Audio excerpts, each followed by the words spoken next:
Bagi kita semua, kembali jumpa kita di Rema Meja Sabda Minggu 17 Mei 2020. Saya berharap saya dapat menjumpai kita dalam suasana sehat walafiat, penuh penantian akan Roh Sang Penolong, pengajar kebenaran. Sembari kita berdoa bersama di masa sulit ini, berhadapan dengan COVID-19, semoga segera kita keluar dari situasi ini agar kembali normal seperti biasa. Putra putri kesayangan Allah melaksanakan tugas dan tanggung jawab yang dipercayakan Allah kepada kita. Hari ini saya mengajak kita untuk berminum bersama di Rema Meja Sabda kita. Saya memberi tema perminungan kita, Roh Kudus akan mengajari kita kebenaran, kasih akan Allah dan sesama.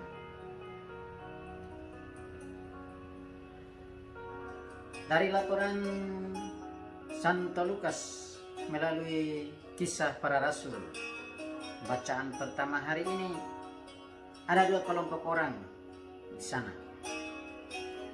Kelompok yang pertama diwakili oleh Simon, sang tukang sihir, dan kelompok yang kedua Petrus dan kawan-kawan, serta Filipus yang memainkan peran penting dalam usaha penyebaran kabar sukacita Injil.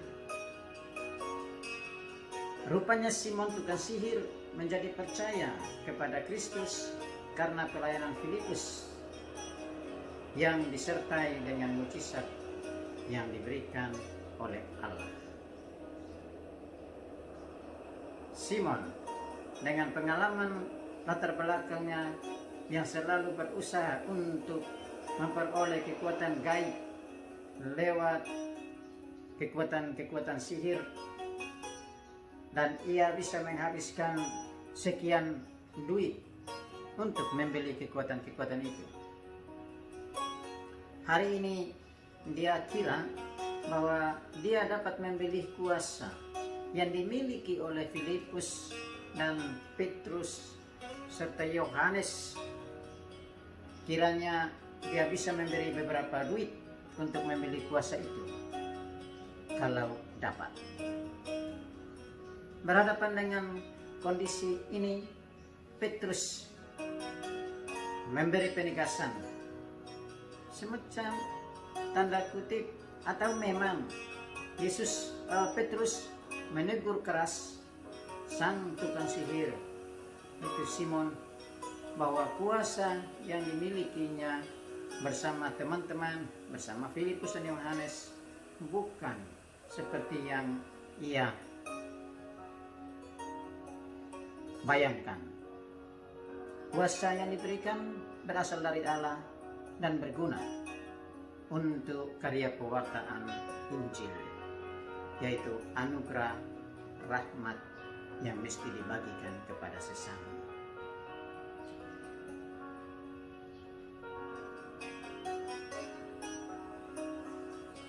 Bisa saja karena sebelumnya tukang sihir Simon, ia membayar sejumlah uang untuk memperoleh ilmu atau untuk belajar ilmu sihir. Karena itu maka Petrus menegaskan kepadanya bahwa kuasa yang diterima oleh Petrus dan kawan-kawan itu adalah kuasa dari Allah, dan Petrus berusaha untuk membangun kesadaran baru agar Simon memiliki pemahaman yang benar atas konsep kekristenan. Kuasa yang dimiliki para rasul menurut pencerahan Petrus mestinya membawa orang pada perubahan dan pertobatan hidup. Dan inilah yang membantu Simon untuk membersihkan diri dari konsep-konsep sihir yang dalam tanda kutip memiliki kekuatan berlawanan atau berbanding terbalik dengan apa yang diimani oleh para rasul dan oleh gereja saat ini. Perbedaan kedua kekuatan ini laksana terang dan gelap. Karena itu, kita coba membangun daya refleksi spiritual rohani untuk sampai kepada pemaknaan iman yang benar dan otentik. Perlu dipahami bahwa mestinya pertobatan merupakan perubahan radikal yang mencakup tingkah laku, juga konsep dan pola pikir manusia. Maka bila seluruh kebenaran Injil tidak dapat disampaikan dalam kebaktian kebangunan rohani, maka gereja harusnya mengupayakan cara lain agar iman umat dapat dibina. Untuk sampai ke sana, maka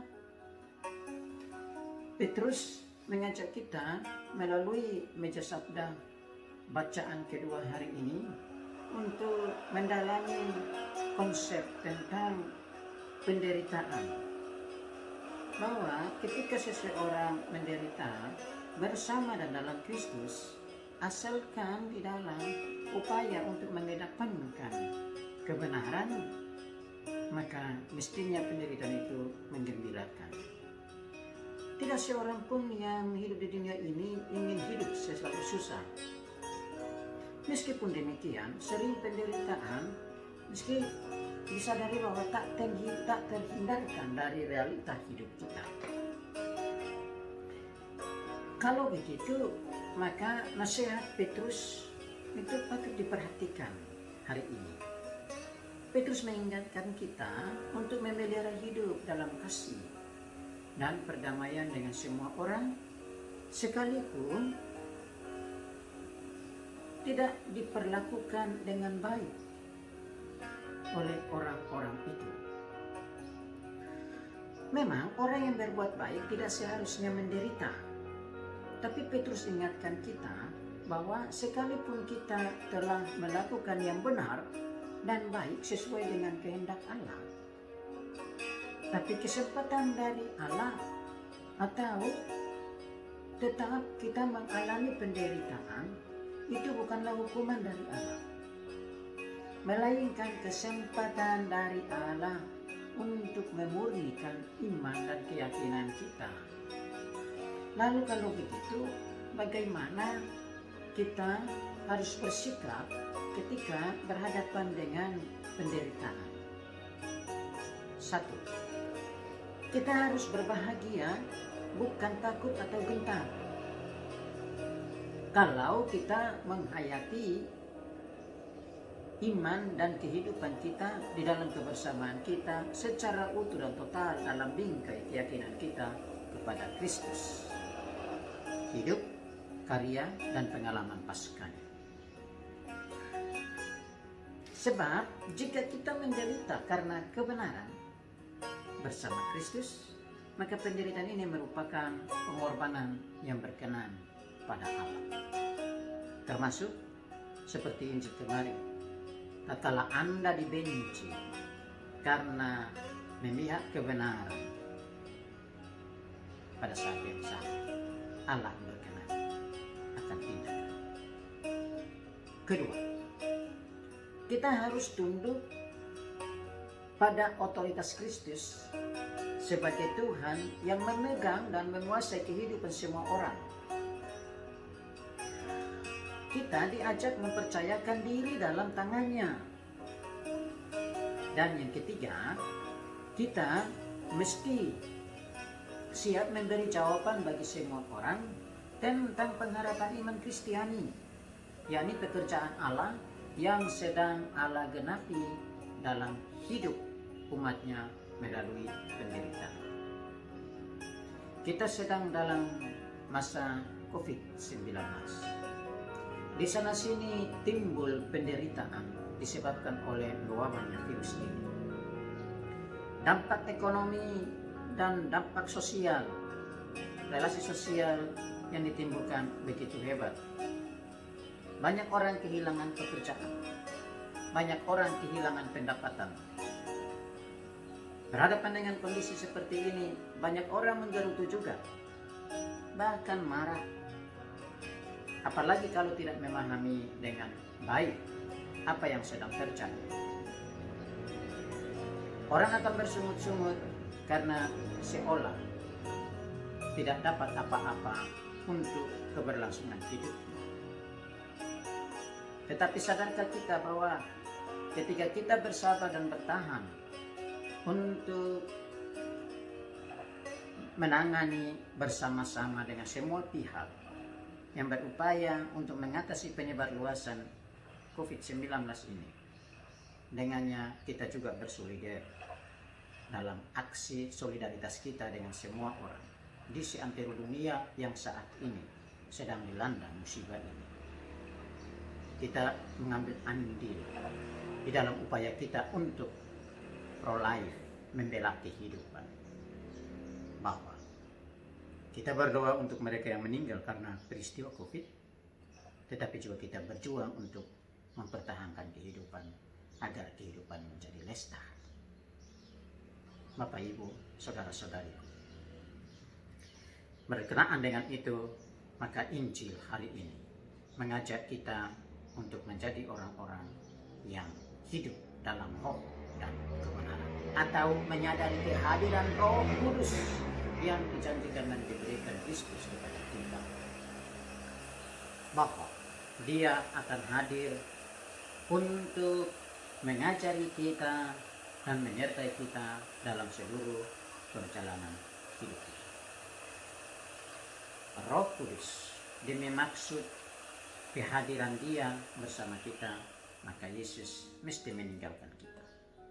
Sepeninggal Yesus dari antara kita, kita menerima penyertaan yang tak dapat dan tak pernah akan putus. Dia tidak akan meninggalkan kita, yaitu Roh Kudus, Roh penolong yang akan mengajari kita kebaikan. Dia tidak akan pernah meninggalkan kita seperti anak yatim piatu, tetapi Ia akan tetap melindungi kita. Ia menyertai kita, Ia menghibur kita, Ia menguatkan kita. Karena itu, saudara-saudari, mari kita menyadari kehadirannya dalam hidup kita. Ia hadir sebagai pengajar kebenaran yang bersumber dari Allah dalam diri Kristus. Itulah sebabnya maka dunia tidak mungkin menerimanya tatkala tidak terbuka, tidak menerima kehadiran Allah, tatkala tidak terbuka untuk menerima kehadiran Roh Kudus yang mampu menggerakkannya untuk melakukan kebaikan. Hanya murid sejati yang dapat menerima kehadiran Roh Kudus. Yesus dan Bapa hadir dalam hidup kita yang mengenal dan mengasihi Dia karena berkat bimbingan dan tuntunan Roh Kudus. Karena itu, barang siapa yang mengasihi Yesus, maka Bapa mengasihinya. Hubungan istimewa ini tidak dikenal oleh orang yang tidak mengenal Allah. Kita merasakan kehadiran Yesus dalam hidup kita. Kapan dan bagaimana Yesus akan hadir di sana melalui 3 hal. Pertama, Ia hadir setelah kebangkitannya, menyertai kita, menyapa kita. Itu dialami bersamanya oleh para rasul. Setelah Ia bangkit dari alam maut dan berulang kali menampakkan diri kepadanya, menunjukkan kepada mereka bahwa jangan takut, Anda percaya dan Anda beriman kepada Allah yang hidup, bukan Allah orang mati. Kedua, Ia akan datang kembali pada kedatangannya yang kedua.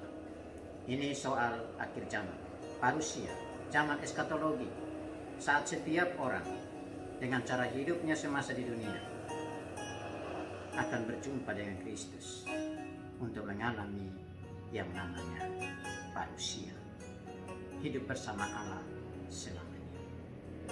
Ketiga, Ia ada di hati kita yang selalu percaya kepadanya melalui Roh Kudus. Roh Kudus akan senantiasa menggerakkan kita untuk membangun kepercayaan yang utuh dan total kepada Allah. Maka kita saat ini di masa sulit seperti ini, marilah kita melihat Kristus yang hadir di sana, menyertai, membimbing, mendampingi kita. Kita hidup dalam penantian akan kedatangan yang kedua, tetapi kita tidak sendiri. Kita berada dan berlangkah bersama Roh Kudus, Sang Penolong. Mari kita wujudkan kasih kepadanya dalam ketaatan kita kepada kehendak Tuhan. Kita bermenung, Allah menolong kita.